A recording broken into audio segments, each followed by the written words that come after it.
वीबॉक्स की एक रिपोर्ट बताती है कि देश में हर साल जितने युवा ग्रेजुएट हो रहे हैं उनमें से करीब आधे लोगों के पास ऐसी डिग्री होगी जो नौकरी पाने लायक नहीं होंगे।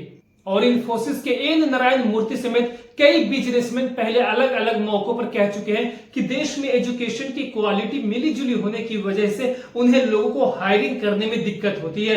और वही एमजी मोटर इंडिया के एचआर डायरेक्टर यशविंदर पटेल का भी कहना है कि उन्हें भी इंडस्ट्री के लिए खास स्किल रखने वाले लोगों को ढूंढने में मुश्किलात का सामना करना पड़ता है और मार्केट में ऐसे लोग आसानी से उपलब्ध नहीं है। हेलो फ्रेंड्स, नमस्कार। आज भारत में हर घर, हर गांव और हर शहर में आपको बेरोजगार दिख जाएगा। लोग कहते थे कि यूपी युवाओं का राज्य है, आंदोलनकारियों का राज्य है, लेकिन आज हकीकत ये हो गई कि उत्तर प्रदेश भारत का सबसे बड़ा बेरोजगार युवाओं का राज्य बन चुका है। आए दिन बच्चे फ्रस्ट्रेट हो गए सर, कई बार आत्महत्या करते हैं।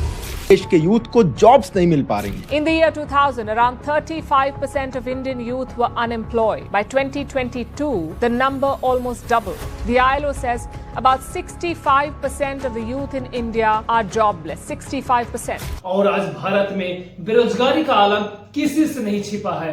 हर साल हम एक बड़ी बेरोजगार आबादी खड़ी करते जा रहे हैं, लेकिन क्या बेरोजगार की समस्या सिर्फ नौकरियों का कम होना ही है? अगर ऐसा है तो पहले हम एक छोटा सा गाना सुनते हैं। अरे हाय हाय ये मजबूरी, मुझे पल पल है तड़पाए, तेरी दो टकिया दी नौकरी वे मेरा लाखों का सावन जाए। हाय हाय ये मजबूरी, हाय हाय ये मजबूरी, तेरी दो टकियां दी नौकरी। जिनत अमान और मनोज कुमार का ये गाना करीब 50 साल पुरानी फिल्म रोटी कपड़ा और मकान का है। और ये फिल्म इंसान की इन्हीं तीन जरूरत के इर्द गिर्द बुनी गई थी और इन्हें पूरा करता है रोजगार। तो उत्तर प्रदेश के मुरादाबाद जिले की कुछ तस्वीरें दिखाना चाहता हूँ। ये जो लोग आप इस वक्त देख रहे हैं, ये लोग गंदे नाले में उतरकर स्वच्छ भारत अभियान के लिए काम नहीं कर रहे और ना ही ये लोग नियमित सफाई कर्मचारी हैं, बल्कि ये वो युवा हैं जो मुरादाबाद नगर पालिका में सफाई कर्मी के पद के लिए शारीरिक परीक्षा दे रहे हैं। मुरादाबाद जिले में सफाई कर्मी पद पर भर्ती के लिए करीब 58,000 युवाओं ने आवेदन किया है। जी हाँ, ये सारे युवा वो हैं जो सफाई कर्मचारी बनना चाहते हैं, लेकिन और तब ये गाना नौकरी होने की वजह से प्रेमी प्रेमिका के संबंध में आ रही बाधा के लिए लिखा गया था। और आज के दौर में हालात ये हैं कि नौकरी पाना ही मुश्किल होता जा रहा है। अनएम्प्लॉयमेंट, ऐसा बोला जाता है कि देश के लिए आज ये सबसे बड़ी प्रॉब्लम है। देश में बेरोजगारी अपने चरम पर है, ये हम नहीं, हाल ही में आई एक नई रिपोर्ट ने इसका दावा किया है। इंटरनेशनल लेवल ऑर्गेनाइजेशन और इंस्टीट्यूट ऑफ ह्यूमन डेवलपमेंट ने मिलकर भारत की बेरोजगारी के संबंध में एक रिपोर्ट पेश की है, जिसके बाद से ये मुद्दा काफी गर्मा गया है। इस रिपोर्ट का नाम इंडिया एम्प्लॉयमेंट रिपोर्ट 2024 रखा गया है, जिसके अनुसार भारत के युवा अभी भी बेरोजगारी से जूझ रहे हैं। देश के बेरोजगारों में युवाओं की संख्या 83% है, जो कि बेहद ही चिंताजनक है। क्या देश में रोजगार के अवसर घटना ही बेरोजगारी की वजह है या फिर इसके पीछे देश का एजुकेशन सिस्टम भी जिम्मेदार है? वैसे आपको बताते चले कि आज भारत का एजुकेशन सेक्टर काफी बूम कर रहा है और ये 117 अरब डॉलर तक हो चुका है। वहीं देश में हर रोज जो नए कॉलेज कुकुरमुत्तों की तरह खड़े हो रहे हैं, क्या वो बेरोजगारी के लिए जिम्मेदार है? चलिए समझते हैं इस रिपोर्ट में।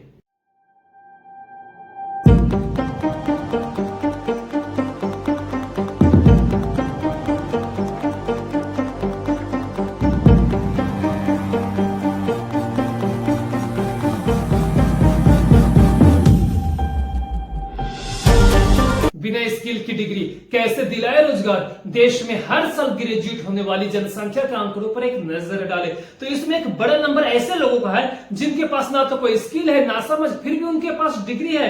और हालात ये हैं कि इस स्थिति से आगे बढ़ने की बजाय ये युवा नौकरी पाने के लिए कई बार 2 या 3 डिग्री तक का इस्तेमाल कर रहे हैं। बेरोजगारों की संख्या बढ़ने के पीछे का कारण युवाओं में स्किल्स की कमी भी है। अभी भी एक बड़ा हिस्सा डिजिटल साक्षर नहीं है, यानी कि उन्हें डिजिटलाइजेशन की शिक्षा नहीं है। कई लोगों के पास तो सामान्य जानकारी भी नहीं है, जिसके कारण उन्हें बेरोजगारी का सामना करना पड़ रहा है। और इतना ही नहीं, देश भर के हाईवे पर आपको बड़े बड़े बिलबोर्ड पर नौकरी का वादा करने वाले कॉलेजों के विज्ञापन भी मिल जाएंगे। पर इन कॉलेज में से अधिकतर में रेगुलर क्लास नहीं होती, बराबर संख्या में टीचर नहीं है, और जो है उनके पास बस थोड़ी सी ही ट्रेनिंग है। और इन कॉलेज में अभी भी पुराने करिकुलम के हिसाब से ही पढ़ाई हो रही है। कोई प्रैक्टिकल एक्सपीरियंस बच्चों को मिल नहीं रहा है, और वहीं जॉब प्लेसमेंट को लेकर कोई पक्का भरोसा नहीं है।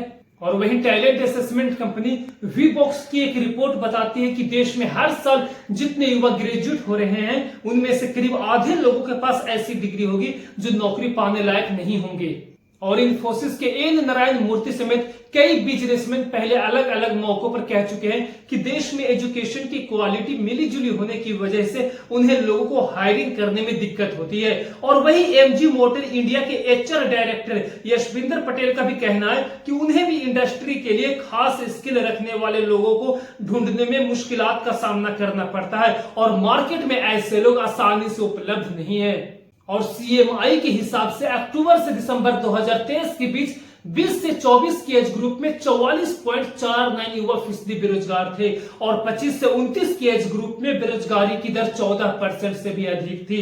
और साल 2023 में हरियाणा एसएससी एग्जाम में 13,000 सीटों की भर्ती हुई, लेकिन आवेदन कितने 13 लाख से भी ज्यादा। और 2024 में कुछ दिन पहले ही यूपी कांस्टेबल भर्ती की परीक्षा हुई, पद कितने 60,000, आवेदन कितने 50 लाख से भी ज्यादा। और हद तो तब हो गई जब ये पेपर भी लीक हो गया। 150 करोड़ की आबादी वाला देश है, और आज के समय में बेरोजगारी सबसे बड़ा मुद्दा बनकर रह गया है। घर में पढ़ाई का माहौल था जी, पिताजी ने हमेशा पढ़ने को बढ़ावा दिया, पर नौकरी ना मिली। वो तो उन्हें मिली जिनकी पहचान थी, ज्यादा नौकरी है भी ना, विकास हो तो ही नौकरी निकले ना। और ये इक्का दुक्का मामला होता तो कोई खास फर्क नहीं पड़ता, लेकिन यही हाल पिछले साल कई परीक्षाओं में देखने को मिला।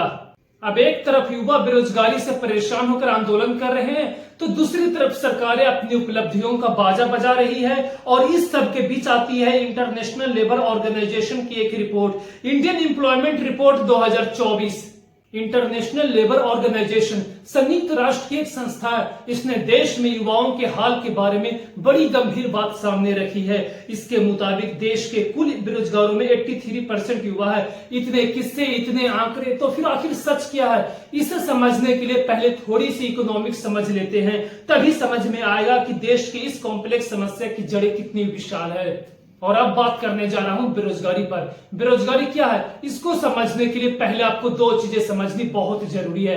एक है लेबर फोर्स और दूसरा है लेबर फोर्स पार्टिसिपेशन रेट। अगर बेरोजगारी पर बात करूं तो बेरोजगारी की समस्या अगर इतनी ही कॉम्प्लेक्स है तो एक बात तो साफ है कि बेरोजगारी आज नहीं पैदा हुई। जब देश आजाद हुआ था तब कई समस्याओं ने अर्थव्यवस्था को घेर रखा था, लेकिन संसाधनों की कमी और सरकारों की तरफ से किसी ठोस पॉलिसी का निर्माण न होने की वजह से इन समस्याओं की जड़ें बेहद मजबूत हो गई थी। क्या है ये समस्याएं, एक एक करके डिटेल में समझते हैं। सबसे पहला है लो स्किल्ड लेबर। इस देश में वर्किंग एज में आने वाले लोग पर्याप्त कार्य कुशलता नहीं रखते। वर्किंग एज ग्रुप का मतलब 15 साल की उम्र से ऊपर की जनसंख्या। इसमें लेबर फोर्स और नॉन लेबर फोर्स दोनों ही जुड़े होते हैं। इसमें लगभग देश की 67% आबादी है। गिनती में कहें तो 90 करोड़ लोग, और दूसरी तरफ 20% लोग, यानी कि गिनती में कहें तो 18 करोड़ लोग छठी पास भी नहीं है। और देश में 38% लोग 10वीं या 12वीं पास है, यानी कि लगभग 34 करोड़ की मैक्सिमम क्वालिफिकेशन 12वीं पास है। और इस 90 करोड़ की वर्किंग एज ग्रुप में मात्र 12% लोग ग्रेजुएट है। तो फ्रेंड्स, अगर आप इसी टॉपिक के ऊपर दूसरी वीडियो देखना चाहते हो तो कमेंट करिए। जय हिंद।